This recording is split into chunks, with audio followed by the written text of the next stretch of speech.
In the 20th century, clouds were seeded by numerous countries around the globe with various chemicals to produce rain. China was just doing this over the summer in Beijing to make sure that there weren't any rain, that there wasn't any rain during the Olympics. But all this has changed dramatically with the US military's secretive research and plans to control the planet's natural weather. This has not been given very much press, and we have to remember that we have a corporate-owned press where 85% of radio, television, and print media is owned by 5 corporations.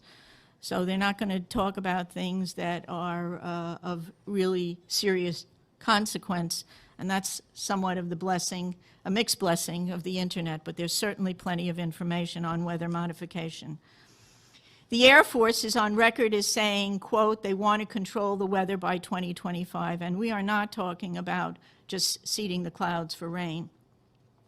Weather modification means, quote, any activity performed with the intention of producing artificial changes in the composition, behavior, or dynamics of the atmosphere, unquote. And as of April this year, there are more than 150 different weather modification programs around the world. Since about 2000, the Department of Defense and the Department of Energy have been spraying the entire United States sky with a toxic brew of chemicals and other biologic agents. Can we have that? Can we do that? Just want to show you something. We have 2 different kinds of trails in the sky right now. One are called contrails. How many of you know what contrails are?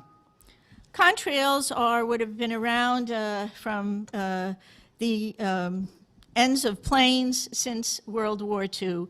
These are very, very short exhaust trails that usually evaporate within a few minutes. You just look up at the sky and you'll just see a jet, sometimes with 4 trails, but it evaporates pretty quickly. How many of you know what chemtrails are? Nobody.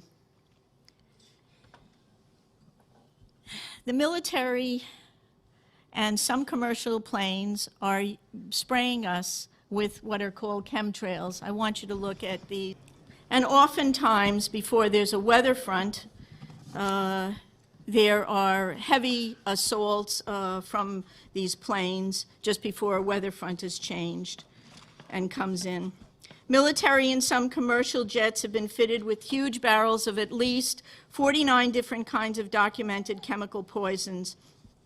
Among other documented ingredients in this toxic man-made clouds are pathogenic molds, fungi, weaponized viruses, and made in some places like the secret site at Fort Detrick, Maryland, which is supposed to be a cancer site, but there are a number of scholars and professors tracking this that have big questions about this.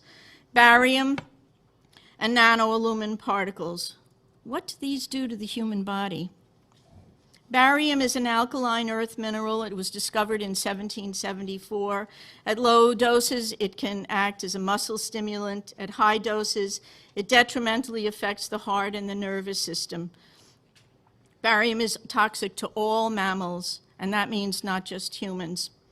Aluminum, which is the most abundant metal in the Earth's crust, is known to diminish kidney function and destroy brain cells and cognitive function. Just think about it. Just between the aluminum and the mercury that we're breathing all the time, we've got already a serious issue about brain function and cognitive function.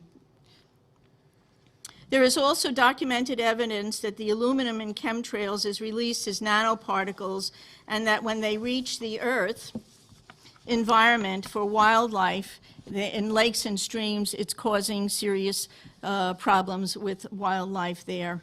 Researchers are also finding that nanoparticles interfere with the growth of plants. Nanotechnology is totally unregulated. Just this past month, a new research report came out showing and documenting for the first time that these nanoparticles actually go through the skin. Well, if you breathe them, whether they go through the skin or whether you're inhaling them, it's still a problem, a serious problem.